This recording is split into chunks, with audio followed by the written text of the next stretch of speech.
Bonjour mes histo-curieuses et mes histo-curieux, bienvenue dans ce tout nouvel épisode de Contrôle H. Est-ce que vous connaissez le point commun entre Paris, Londres, Bucarest ou encore Lisbonne ? Eh oui, ce sont toutes des villes qui ont été modifiées par l'impact de la romanité, au fil de l'expansion de l'Empire romain en Europe. Et quand on pense à la romanisation, on imagine souvent la même scène. Des légions romaines qui arrivent quelque part en Europe, écrasant tout sur leur passage, puis quelques années plus tard, pouf, les habitants parlent latin, portent des toges, construisent des aqueducs et vont tranquillement se détendre au terme avant d'aller voir un bon spectacle dans un superbe amphithéâtre. En gros, Rome conquiert et tout le monde devient romain. Veni, vidi et fais comme moi. Et il faut dire que cette image, elle est littéralement partout, que ce soit dans les films, dans les jeux vidéo ou encore dans les manuels scolaires, et même dans notre manière de parler de l'Empire romain. La romanisation est littéralement partout. On a souvent l'impression que Rome a civilisé des peuples considérés comme barbares, entre guillemets, un peu comme si la romanisation avait été une immense opération de copier-coller culturel. Mais le problème, c'est que la réalité, comme beaucoup de fois, est beaucoup plus compliquée, beaucoup plus nuancée que ça. Déjà parce que les peuples conquis ne disparaissaient pas magiquement après l'arrivée des Romains. Les Gaulois, les Égyptiens, les Ibères ou encore les Bretons gardent longtemps leur langue, leurs traditions et parfois même leurs dieux. Ensuite, parce que Rome ne transforme pas seulement les territoires avec ses armées, elle le fait aussi avec ses routes, ses villes, son commerce et surtout avec les avantages qu'offre l'Empire. Être romain, ça peut donner du prestige, de l'argent, voire une carrière politique et même la citoyenneté. Et puis surtout, l'Empire romain n'est pas du tout uniforme. Entre un paysan gaulois, un marchand syrien ou un notable d'Afrique du Nord, la vie n'a absolument rien à voir. Il n'existe pas une romanisation unique, mais des dizaines de façons différentes de vivre sous domination romaine. Alors on va essayer de comprendre ce qu'est véritablement le processus de romanisation. Accrochez-vous les amis, car le voyage que je vous propose aujourd'hui nous ramène un paquet de siècles en arrière. La romanisation, comment Rome transforme ses conquêtes, c'est ce qu'on va voir tout de suite dans Contrôle H.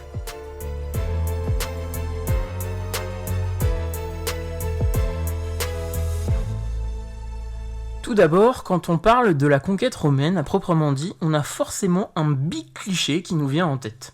Mais si, je vous connais forcément, je suis quasi sûr que vous l'avez. Des Romains qui arrivent, qui battent les populations locales d'un revers de la main, qui plantent leurs aigles partout, et quelques années plus tard, tout le monde devient magiquement romain. Les Gaulois arrêtent d'être Gaulois, les Ibères arrêtent d'être Ibères, et les Égyptiens deviennent des sortes de Romains qui aiment un peu plus les pyramides. Bref, Rome passe, les cultures locales trépassent. Et cette vision-là, elle vient en partie des Romains eux-mêmes. Vous connaissez le dicton, l'histoire est écrite par les vainqueurs. Parce qu'il faut bien comprendre une chose. Les Romains, ils adorent raconter qu'ils apportent la civilisation au reste du monde. C'est un peu leur argument marketing préféré. Quand Jules César, par exemple, parle des Gaulois, il insiste beaucoup sur leur supposée barbarie. Rome se présente comme le monde de l'ordre, des lois, des villes, des routes, même des bains publics, face à des peuples vus comme plus sauvages et plus crasseux.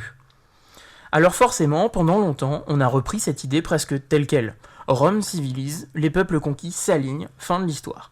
D'ailleurs, si on a retenu le terme barbare, qui veut dire ce qui n'est pas civilisé, c'est parce que c'est Rome qui a donné la définition. Sauf que c'est pas du tout, mais alors pas du tout, la réalité. Déjà parce qu'une culture, ça ne disparaît pas par la volonté de quelques hommes dans leur chaise curule à Rome. On ne change pas de langue, de religion ou de tradition du jour au lendemain parce qu'un général romain a gagné une bataille. Prenons le cas de la Gaule, qu'on connaît plutôt bien ici. Dans notre imaginaire, après la défaite de Vercingétorix à la bataille d'Alésia, les Gaulois deviennent immédiatement des Gallo-Romains bien sages qui construisent des villas et parlent latin autour d'un verre de vin italien. Mais en réalité, la culture gauloise continue d'exister pendant des siècles. Les langues celtiques restent parlées dans certaines régions, à côté du latin.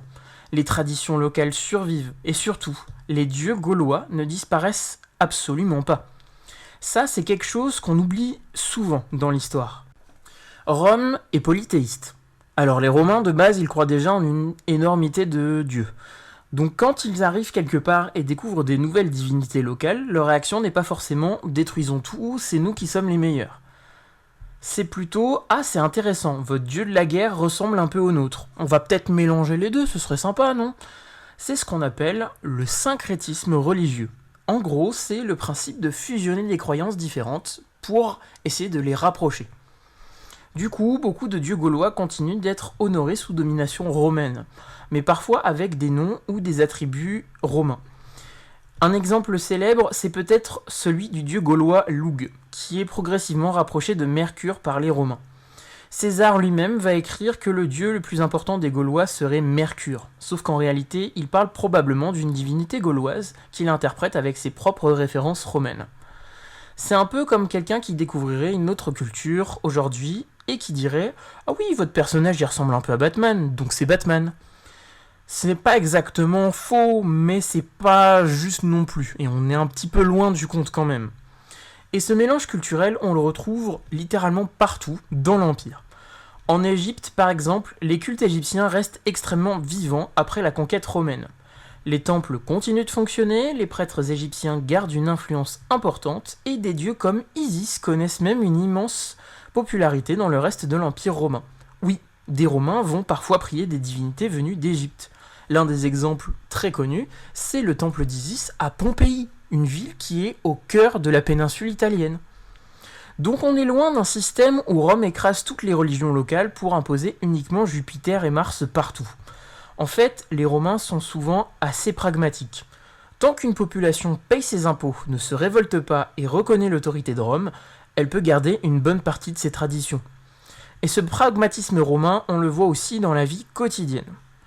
Parce que même si certaines villes se romanisent fortement, avec des forums, des thermes, des amphithéâtres et des grandes villas, les campagnes, elles, changent souvent beaucoup plus lentement. Un paysan gaulois du 1er siècle ne vit pas soudainement comme un sénateur romain. Il continue souvent à manger des plats locaux, à utiliser certaines techniques traditionnelles ancestrales, à vivre dans un environnement culturel hybride. Bref, il va un petit peu continuer à vivre son train-train habituel. D'ailleurs, même les vêtements restent très variés dans l'Empire. La fameuse toge romaine qu'on voit partout dans les péplums, déjà elle est surtout portée par les citoyens romains masculins dans certains contextes officiels. Ce n'est pas le jogging universel de l'Antiquité. Beaucoup d'habitants de l'Empire continuent de porter des vêtements régionaux, adaptés à leur climat, leurs habitudes et ou leurs traditions. Parce que oui, mettre une toge dans certaines provinces froides et humides, ce n'est pas forcément le concept du siècle. Vous allez difficilement voir un breton normal dans sa Bretagne qui correspond à la Grande-Bretagne actuelle porter une toge alors qu'il pleut souvent et qu'il fait très froid. Et la romanisation, c'est donc pas un remplacement total, on n'est pas sur le grand remplacement. C'est plutôt une immense couche romaine qui vient se superposer à des cultures locales déjà existantes. Et parfois, ce sont même les Romains qui se mettent à adopter des éléments étrangers. C'est important de le rappeler, l'Empire romain n'est pas du tout un bloc fermé, hermétique. Rome absorbe énormément d'influences venues des territoires qu'elle conquiert. La culture grecque influence profondément les Romains, c'est un parfait exemple. Beaucoup de divinités, de rites et de cultes viennent de la religion grecque. Les cultes orientaux deviennent populaires, des produits, des modes, des idées circulent partout autour de la Méditerranée, et dans un sens, l'expansion de l'Empire romain va favoriser ce phénomène. Finalement, la romanisation, ça fonctionne un peu dans les deux sens. C'est ça qu'il faut retenir de cette première partie. Et c'est là qu'on comprend quelque chose d'essentiel. Être romain, ce n'est pas forcément abandonner complètement son identité d'origine. On peut être gaulois et romain. On peut être égyptien et romain. On peut être berbère et romain. On peut être syrien et romain. C'est même souvent comme ça que fonctionne l'Empire. D'ailleurs, les élites locales jouent un rôle énorme dans ce processus. Beaucoup de notables gaulois ou provinciaux adoptent volontairement certains codes romains. Le latin, l'architecture romaine, les institutions, les carrières administratives, bref, tout un ensemble de codes qui font véritablement romains. Mais ils ne deviennent pas pour autant des copies conformes des habitants de Rome. Ils adaptent simplement Rome à leur propre réalité locale. C'est plutôt la romanisation un gigantesque mélange culturel, où les traditions locales survivent, se transforment et cohabitent avec les modèles romains. Et honnêtement, c'est probablement ce qui explique en partie pourquoi l'Empire romain a réussi à durer aussi longtemps, on va pas se le cacher.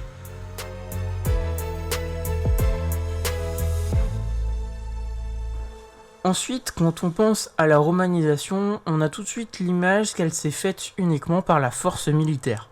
Effectivement, on associe romanisation à des légions parfaitement organisées, aux casques brillants, rangés dans des colonnes disciplinées, qui laissent derrière elles des peuples conquis, forcément soumis par la force. Dans cette vision-là, la romanisation est presque simple. Rome arrive, elle gagne, elle impose sa loi et tout le monde s'adapte sous la contrainte. Un peu comme si l'Empire romain était une machine militaire géante dont la seule fonction serait de transformer les territoires par la peur.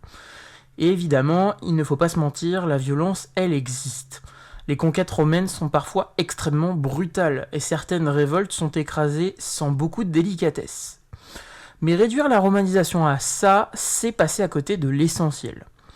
Parce que si Rome avait fonctionné uniquement par la force militaire, son empire aurait été beaucoup plus fragile, beaucoup plus instable et surtout beaucoup plus court dans la durée. En réalité, une grande partie de la romanisation ne passe pas du tout par le champ de bataille. Ça passe par quelque chose de beaucoup plus discret, de beaucoup plus banal. Le quotidien. Prenons un exemple très simple, le cas des villes. Rome ne se contente pas de conquérir des territoires, elle les restructure. Elle fonde des villes ou transforme les anciennes. Elle organise l'espace urbain avec des forums, des thermes, des amphithéâtres, des temples et des marchés. Et ces villes deviennent des centres de pouvoir, de commerce et de culture romaine. Vivre en ville, dans l'Empire romain, c'est déjà être exposé en permanence à des codes romains. Le latin, les lois romaines, les administrations, les impôts, les spectacles, etc. Donc la romanisation ne passe pas seulement par la contrainte, mais par l'organisation même de la vie quotidienne. Ensuite, il y a un autre élément fondamental dans le processus de romanisation. C'est la construction de routes. Les Romains construisent un réseau routier phénoménal qui relie les provinces entre elles. Et ces routes ne servent pas uniquement à faire marcher les légions plus vite, même si soyons honnêtes, c'est très utile pour ça. Les routes romaines permettent surtout le commerce, les échanges, les déplacements, la circulation des idées, mais aussi la circulation des personnes. En gros, Rome ne se contente pas de contrôler un territoire, elle le connecte au reste de l'Empire. Et la logique derrière est la suivante, un territoire connecté devient un territoire progressivement plus intégré. Ensuite, il y a bien sûr le terrain de l'économie. Parce que faire partir de l'Empire romain, c'est pas seulement une question de domination politique, c'est aussi une opportunité économique. Les provinces peuvent produire, vendre et échanger. Les élites locales, elles peuvent s'enrichir en participant au système romain. Et là, on touche à quelque chose de très important, l'intérêt derrière la romanisation. Rome attire autant qu'elle impose. Et c'est probablement là que se joue une grande partie du phénomène. Parce que si tu es un notable local, par exemple en Gaule ou en Hispanie, tu peux te retrouver face à un choix assez simple. Soit tu restes complètement en dehors du système romain, soit tu apprends à en faire partie. Et dans le second cas, les avantages, ils sont assez nombreux. Tu peux apprendre le latin, adopter certains codes romains, construire une villa à la romaine, envoyer tes enfants étudier ou servir dans l'administration impériale, et tout ça, ça ouvre pas mal de portes. Alors, elles sont sociales, politiques ou encore économiques, ces portes, mais elles offrent des opportunités importantes. Et c'est là qu'on comprend quelque chose d'essentiel concernant la romanisation. Elle ne repose pas uniquement sur la peur ou sur la violence, mais aussi sur l'ambition. L'ambition romaine comme barbare, entre guillemets. Un bon exemple, ce sont les élites gauloises. Après la conquête de la Gaule par Vercingétorix et la défaite face à Jules César, on pourrait imaginer une population entièrement soumise et passive, qui est là en disant « Ah, c'est fait conquérir par les Romains, c'est trop nul ». Mais en réalité, très vite, certaines élites locales comprennent comment fonctionne le système romain, et elles s'y intègrent. Dans la conquête, on a même certaines élites gauloises qui, avant l'arrivée des Romains, vont tourner leur veste, vont changer de camp pour flairer et obtenir les avantages qu'ils convoitent. Et ces nouvelles élites, elles construisent des villas inspirées de l'architecture romaine, elles adoptent le mode de vie romain, elles participent aux institutions qui commencent à émerger et elles apprennent le latin. Parfois, elles envoient même leurs enfants devenir administrateurs de l'Empire, que ce soit en Gaule comme dans les autres provinces. C'est un peu comme si, après une conquête militaire, une partie des anciens adversaires devenaient les nouveaux acteurs, voire les amis dans le système. Pas par trahison, mais parce que le système romain offre des opportunités concrètes. Et ça change complètement la manière de voir la romanisation. Parce que là, on n'est plus dans une logique simple dominant versus dominé. On est dans une logique d'intégration progressive, lente mais réelle. Rome ne fonctionne pas uniquement comme une armée d'occupation permanente. Elle fonctionne aussi comme une structure politique et sociale qui propose une forme d'ascension. Et pour beaucoup d'élites locales, cette ascension, elle est très attractive. Un dernier élément pour expliquer la romanisation, c'est la citoyenneté romaine. Elle n'est pas donnée à tout le monde immédiatement, cette citoyenneté romaine, mais elle devient progressivement un objectif. Car être citoyen, ça veut dire avoir des droits juridiques, une reconnaissance sociale, des avantages fiscaux et surtout une place dans le système impérial. Et petit à petit, Rome élargit cette citoyenneté à de plus en plus de populations. Ce processus culmine d'ailleurs avec l'édit dit de Caracalla, qui accorde la citoyenneté romaine à presque tous les habitants libres de l'Empire. Ce qui montre bien une chose majeure. La romanisation n'est pas seulement une conquête militaire figée dans le temps, c'est aussi un processus administratif et politique qui évolue dans la durée, et assez longue durée. Et ce processus-là, il passe beaucoup plus par l'intégration que par la contrainte brute. Alors bien sûr, la peur et la force existent toujours, et c'est des bons moyens de convaincre, on va pas se le cacher. Mais Rome reste un empire militaire, mais aussi une puissance économique et culturelle. Et si on regarde au-delà de la violence, on passe à côté de la manière dont l'empire tient réellement debout. Parce qu'un empire qui ne fonctionne que par la peur doit constamment écraser des révoltes. Or, Rome tient plusieurs siècles, voire près d'un millénaire. Et elle tient justement parce qu'elle ne repose pas uniquement sur la peur. Elle repose aussi sur des mécanismes beaucoup plus subtils. L'attractivité de ses villes, la puissance de son économie, la mobilité sociale qu'elle permet et l'intégration progressive des élites locales. Même la culture, elle joue un rôle. Le fait d'être romain, le fait d'appartenir à ce groupe social-là, devient progressivement un statut prestigieux. Quelque chose qu'on peut vouloir atteindre, qu'on doit atteindre à tout prix. Et ça change tout. Parce qu'à partir du moment où certaines populations veulent devenir romaines, la romanisation n'est plus seulement imposée, elle est aussi choisie. Donc, pour faire simple, on n'est pas dans une domination purement militaire. On n'est pas dans une assimilation volontaire totale non plus. On est dans un entre-deux. Un système où Rome impose sa structure tout en laissant suffisamment d'avantages pour que beaucoup aient intérêt à y rentrer. Et c'est exactement pour ça que la romanisation est un phénomène aussi durable. Pas parce que Rome écrase tout, mais parce qu'elle rend le fait d'être romain hyper intéressant.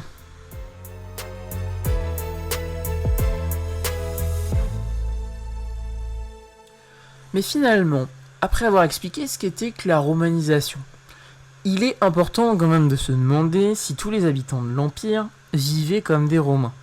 Car en effet, l'image un peu tentante véhiculée dans les clichés, c'est le fait que tout le monde se trimballe maintenant en toge, discute sur des forums en marbre, ou alors dans des termes gigantesques où ils peuvent se détendre tout en discutant, avec des aqueducs parfaitement alignés qui amènent de l'eau partout, et des citoyens qui parlent latin dans l'immensité de l'Empire. En gros, une sorte de gigantesque ville romaine parfaite, étendue sur tout le monde connu. Et si on pousse un peu plus ce cliché, on pourrait presque croire que l'Empire romain, c'est Rome, mais juste en plus grand. Sauf que là encore, la réalité est beaucoup plus chaotique. Parce que l'Empire romain, ce n'est pas une seule ville géante. C'est un ensemble immense de territoires, de peuples, de cultures et de paysages, mais surtout des niveaux de romanisation très différents. On peut littéralement parler de mosaïque pour parler de l'Empire romain, de mosaïque culturelle. Et c'est là qu'on tombe dans une idée reçue très importante. Penser que tous les habitants vivaient exactement de la même manière, de la Gaule à la Syrie, en passant par l'Égypte et l'Hispanie. Spoiler, gros non. Déjà parce que la romanisation est extrêmement inégale selon les régions. Certaines zones sont très urbanisées, très intégrées, très romaines entre guillemets dans leur fonctionnement. Alors que d'autres restent beaucoup plus rurales, avec des traditions locales très présentes et une influence romaine plus limitée. Et entre les deux, il y a tout un spectre de situations. Donc au lieu d'un empire uniforme, on a plutôt un véritable patchwork. Un gigantesque puzzle culturel, avec des pièces très différentes les unes des autres. Et pour comprendre ça, rien de mieux que de comparer quelques profils. Commençons par notre traditionnel habitant de la Gaule romaine. Dans une ville comme Lugdunum, l'actuel Lyon, on peut effectivement retrouver des éléments très romains. Il y a des forums, des amphithéâtres, des thermes, une forme d'administration, et tout ça, ça fonctionne plutôt bien. C'est une petite Rome, entre guillemets. Mais si on sort un peu de la ville, dans les campagnes gauloises aux alentours, la vie est relativement différente. Les structures romaines sont beaucoup moins présentes. Les traditions locales restent plutôt fortes et la vie quotidienne ne ressemble pas forcément à ce qu'on imagine quand on pense à Rome. Donc même au sein d'une même province, d'une même région, il y a déjà plusieurs niveaux de romanisation. Maintenant, changeons complètement de décor. Allons par exemple à Antioche, en Syrie, une des grandes métropoles de l'Empire romain. Ici, on est dans une ville ultra cosmopolite. On y parle plusieurs langues, on échange avec tout l'Orient, on est dans un véritable carrefour commercial majeur. Oui, Rome est présente. Sur le terrain, elle y est. Il y a une administration romaine qui fonctionne. Mais la culture locale, grecque et orientale, est extrêmement puissante, voire un peu plus puissante que la culture latine. Résultat, la romanisation n'a pas du tout la même forme que dans une ville de Gaule ou d'Italie. Rome est là, mais elle n'écrase littéralement rien. Elle cohabite, car elle n'a pas vraiment le choix. On change encore de région. On passe à Alexandrie, en Égypte, l'une des plus grandes villes du monde antique. Ici, on est dans une ambiance encore plus différente. Alexandrie, c'est un véritable centre culturel majeur, avec une forte tradition grecque depuis l'époque des Ptolémées. Et même sous domination romaine, cette culture, elle continue de structurer la ville. Les élites, elles parlent encore le grec, les traditions égyptiennes sont toujours très présentes, et Rome est surtout une autorité politique au-dessus de tout ça. C'est un peu le chapeau d'une grande société. Donc là encore, la romanisation, elle existe, mais elle ne remplace pas du tout les cultures existantes. Elle s'ajoute à elles, elle s'accroche à elles. Et maintenant, on fait un dernier contraste, on change encore de région. On va parler maintenant d'un habitant rural en Bretagne romaine, par exemple. On est dans une région assez périphérique de l'Empire, avec une présence romaine bien plus limitée. Il y a des forts militaires, quelques routes, quelques structures administratives par-ci par-là, mais la vie quotidienne, elle reste largement locale. Les influences romaines sont là bien sûr, mais elles ne transforment pas totalement le mode de vie, ou alors très peu. Et surtout, elles ne touchent pas tout le monde de la même manière. Et c'est là qu'on comprend quelque chose d'essentiel. Il n'existe pas un seul type d'expérience romaine. Il en existe des dizaines. Et pour certains habitants de l'Empire, être romain est une réalité quotidienne très concrète. Ils vont aux thermes, participent à la vie urbaine, utilisent le latin, suivent les institutions romaines, alors que pour d'autres, Rome, c'est surtout une autorité bien lointaine. Présente pour les impôts, les soldats, les gouverneurs, mais pas forcément dans chaque aspect de la vie. Et entre les deux, il y a une infinité de situations intermédiaires. C'est pour ça que parler de la romanisation au singulier peut être assez trompeur. Parce qu'en réalité, il faudrait parler des romanisations, avec un S au pluriel. Selon les régions, selon les cultures, selon les statuts sociaux, les villes ou les campagnes, le degré d'intégration à Rome change radicalement. Même au cœur de l'Empire, les différences, elles sont énormes. Un sénateur romain à Rome n'a évidemment pas le même train de vie qu'un artisan en Hispanie, qu'un marchand en Syrie ou qu'un paysan en Gaule intérieure. Et pourtant, ils font tous partie du même empire. Et Rome fonctionne un peu comme ça. Elle donne un cadre commun, mais au sein de ce cadre, il y a des réalités locales très variées. Et c'est ce qui rend l'Empire à la fois fascinant et complexe, parce qu'il ne s'agit pas du tout d'un bloc uniforme, mais d'un ensemble de mondes connectés, plus ou moins romanisés, plus ou moins intégrés, et plus ou moins proches du modèle romain. Et même à l'intérieur de ces mondes, les identités se mélangent. C'est un monde où le romain se mélange à tout le reste, et où chaque région invente sa propre version de ce que signifie vivre sous Rome.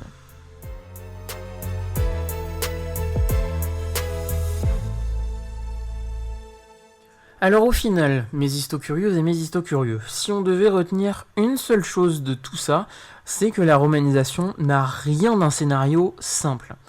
C'est ni une vague romaine qui recouvre tout, ni une transformation uniforme où chaque peuple finit en costume de sénateur avec un accent latin parfait.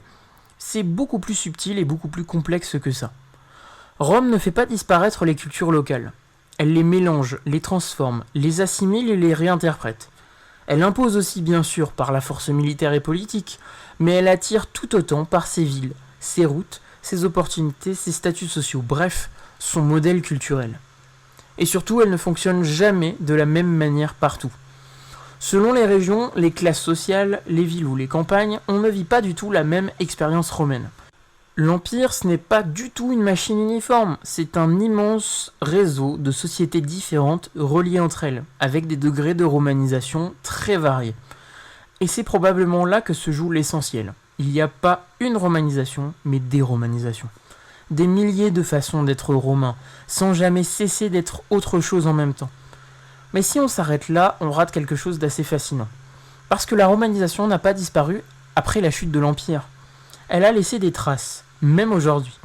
Dans les langues qu'on parle aujourd'hui, dans certaines bases de nos systèmes juridiques, dans l'organisation de nos villes, dans des mots du quotidien, dans des héritages culturels qu'on remarque même plus, il y a encore la trace de Rome. Même dans des expressions, des références qu'on utilise sans forcément penser à Rome. En fait, d'une certaine manière, on vit encore un peu dans un monde façonné par cet empire vieux de 2000 ans. Alors la prochaine fois que vous passerez devant une vieille route, un bâtiment en pierre, ou que vous utiliserez un mot d'origine latine, vous pourrez vous dire une chose assez simple. Rome n'a pas disparu, elle s'est juste transformée, s'est modifiée.